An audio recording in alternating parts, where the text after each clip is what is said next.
జగిత్యాల జిల్లాలోని కొండగట్టు ఘాట్ రోడ్డుపై ఓ ఆటో బ్రేకులు ఫెయిల్ అయ్యాయి. అదుపు తప్పిన ఆటో బోల్తా కొట్టింది. ఘటనలో నలుగురు తీవ్ర గాయాల పాలయ్యారు.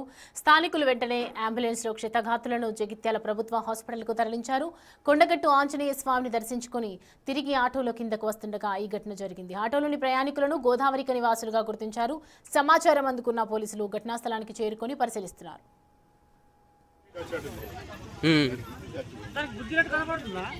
దీని గుద్దిన ఎట్లా అవుతుంది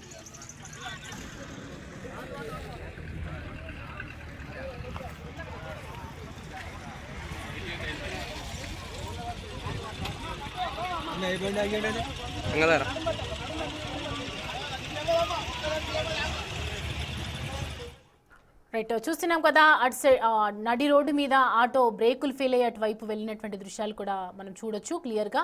దీనికి సంబంధించి పూర్తి డీటెయిల్స్ అడిగి తెలుసుకుందాం. మా ప్రతినిధి శ్రీనివాస్ మనకి అందుబాటులో ఉన్నారు. శ్రీనివాస్, అసలు ఏ విధంగా జరిగింది? ఆటో మొత్తం నుజ్జు అయినటువంటి ఘటన కనిపిస్తోంది మనకు. అక్కడ ఏం చెప్తున్నారు పోలీసులు?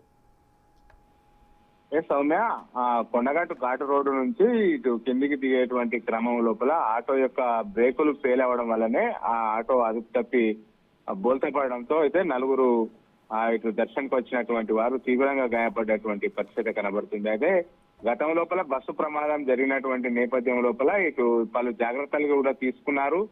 ఆ తర్వాత స్పీడ్ బ్రేకర్లు కూడా ఏర్పాటు చేశారు. కానీ ఇప్పుడు మాత్రం కొండగట్టు ఘాటు రోడ్డు అది యథావిధిగానే ఉన్నదని చెప్పుకోవచ్చు. మొత్తం కూడా పైకి వెళ్ళేటువంటి వాహనాలు కానీ కిందికి వచ్చేటువంటి వాహనాలు కానీ వాటిని పట్టించుకోకపోవడం వల్లనే ఇలా యాక్సిడెంట్లు అవుతున్నటువంటి పరిస్థితి. ఈ రోజు కొండగట్టు దర్శనానికి వచ్చి తిరుగు ప్రయాణం లోపల ఇటు ఆటో ఫెయిల్ అవ్వడంతో ఆ బ్రేకులు ఫెయిల్ అవడంతో అయితే ఆటో ఇటు బోల్తా పడ్డటువంటి పరిస్థితి కనబడుతుంది. వీళ్ళంతా కూడా గోదావరి కనికి చెందినటువంటి వాసులుగా గుర్తించారు. అయితే వీళ్ళందరినీ కూడా జగిత్యాలలోని హాస్పిటల్ తరలించి అయితే చికిత్స చేస్తున్నటువంటి పరిస్థితి కనబడుతుంది. కొండగట్టు ఘాటు రోడ్డు పైన చర్యలు తీసుకోవాలని చెప్పి ఇప్పటికే కొండగట్టు ఆంజనేయ భక్తులు కోరుతున్నటువంటి నేపథ్యం లోపల పూర్తిగా నిర్లక్ష్య ధోరణి కనబడ్డట్టుగా తెలుస్తుంది. ఏదైనా ప్రమాదాలు జరిగినప్పుడుగా అప్పుడే హడావిడి చేయడం తప్ప పూర్తిగా ఘాటు రోడ్డును పట్టించుకోకపోవడం వల్లనే ఇలాంటి ప్రమాదాలు చోటు చేసుకుంటున్నట్టుగా అయితే తెలుస్తుంది. Right Srinivas, thanks for the updates.